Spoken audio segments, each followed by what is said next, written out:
안녕하십니까, 인플란TV입니다.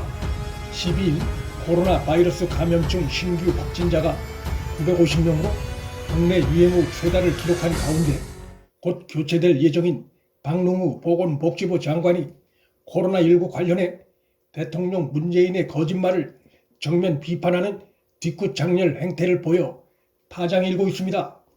지난 9일 대통령 문재인이 긴 터널의 끝이라는 말을 3번이나 써가며 정부 코로나19 방역 역량을 믿어달라고 했습니다. 그런데 바로 그 다음 날인 10일 보건복지부 장관 박능후가 방역 의료 역량이 한계에 다다를 위태로운 상황이라고 정반대의 말을 하더니 그 다음 날인 11일에도 방역 수칙 지켜도 못 막는다고까지 발언했습니다. 이틀 연속 대통령 문재인과 정반대의 발언을 한 것입니다. 박능후의 이 발언은 결국 대통령 문재인의 발언은 거짓이니 현혹되지 말라는 얘기나 다름없습니다. 코로나19가 다시 기승을 부리고 그것이 국정 지지도를 떨어뜨리는 주요 요인 중의 하나로 부상하자 문재인이 현실과도 맞지 않는 뜬구름 잡는 얘기로 국민을 현혹시키려 한 것을 주무장관인 박능후가 나서 대통령의 거짓말을 정면으로 지적하는 오합지졸 정부의 모양새에 다름 아닙니다. 문재인은 주무장관인 박능후의 보고를 받고 코로나19를 판단하는 것이기에 박능후보다 현안에 대해 더 잘 알 수가 없습니다. 박능후가 코로나19 사태가 곧 진정될 것이라고 보고를 해놓고 며칠 뒤에 정반대의 얘기를 했을 가능성은 현실적으로 거의 없다는 점에서 결국 문재인이 주무장관의 보고를 받고도 국민에게 거짓말을 한 것으로 볼 수 있습니다. 코로나19 관련해선 정은경도 있지만 그는 최근 몸이 아파 한동안 정상적인 업무 수행을 하지 못했습니다. 박능후가 이번 4개 부처 개각 대상에 포함되지 않았어도 이렇게 대통령의 거짓말을 정면으로 이틀 연속 지적하는 발언을 하기 어려웠을 것입니다. 문재인과 박능후는 그간 찰떡 공조를 보여왔습니다. 그로 인해 박능후는 문재인 정부 출범부터 지금까지 무려 4년 가까이 현 정부에서 장관직을 유지할 수 있었습니다.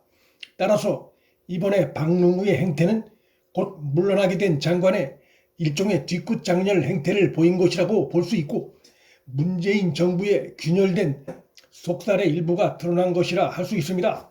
문재인은 지난 9일 정부는 4,400만 명분의 백신 물량을 확보했고 내년 2, 3월이면 초기 물량이 들어와 접종을 시작할 수 있게 될 것이라며 백신 4,400만 명분은 우리 국민의 집단 면역에 충분한 양이라고 마치 정부가 국민 방역에 만전을 기하고 있는 양 발언했습니다.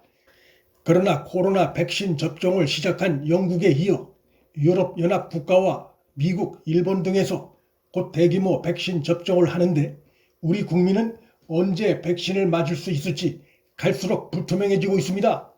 정부가 내년 2월에 1,000만 명분을 1차 도입한다던 백신 제품은 임상시험 차질로 내년 하반기로 넘어갈 전망입니다. 대통령 문재인은 그간 해외에서 백신 개발이 속도를 내고 있을 때 안전성 입증이 우선이라며 다른 국가들이 맞는 것을 보고 도입하겠다. 국민은 K방역을 믿어달라며 안이한 정책을 펴왔고 그 결과 해외 주요 국가들에서 백신 접종이 시작됐음에도 우린 물량을 전혀 확보하지 못한 상태가 됐습니다. 무능한 정부로 인해 국민의 생명안전이 크게 위협받는 기간이 더 길어지게 됐습니다. 기생충 학자인 서민 교수는 최근 자신의 블로그에 올린 글에서 문재인 정부의 코로나19 백신 확보 주장은 거짓말이라며 조목조목 그 이유를 제기했습니다.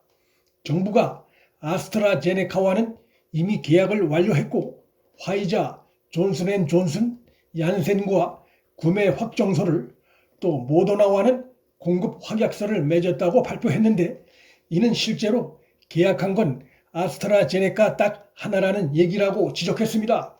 서 교수는 이어 인터넷 서점에서 책을 장바구니에 담아봤자 재고가 없으면 책을 받아보지 못하는 것이라며 화이자나 모더나에는 내년 말까지 한국에 줄 백신은 남아있지 않다며 마지막 1천만 명분을 담당할 코백스는 가난한 나라들을 위한 공동구매 차원이라 코백스에 백신이 들어가는 건 부자 나라들이 백신을 다 맞고 난 다음이 될 확률이 높다고 설명했습니다. 그러면서 아스트라제네카라도 구한 게 어딘가라고 좋아해서는 안 된다.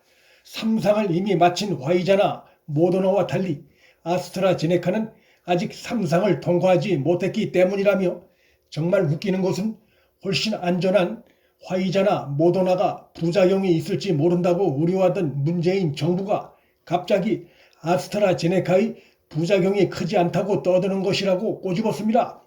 현 정권의 무능과 안이한 정책에 분노한 민심은 현 정권이 자랑하던 K방역에 대한 지지율도 크게 떨어뜨렸습니다. 지난달까지도 코로나 대응 잘하고 있다는 응답이 72%에 달했지만 지난 11일 발표된 한국갤럽 조사에선 잘하고 있다는 응답은 56%로 16%포인트나 떨어진 것으로 나타났습니다. 백신 구입은 정치적 쇼가 통할 수 있는 영역이 전혀 아닙니다. 거짓말은 곧 드러나게 돼 있습니다. 시간이 흐르면 흐를수록 문 정권의 무능의 실체가 드러날 수밖에 없게 됐고 그간 코로나19로 버텨오던 현 정권의 지지도는 지금보다 더 급속도로 추락할 가능성이 높아졌습니다. 알맹이 없는 위선은 오래가질 못합니다. 문플란TV 여기서 마칩니다. 구독과 좋아요, 방송 공유, 방송 제작에 큰 힘이 됩니다. 시청해 주셔서 감사합니다.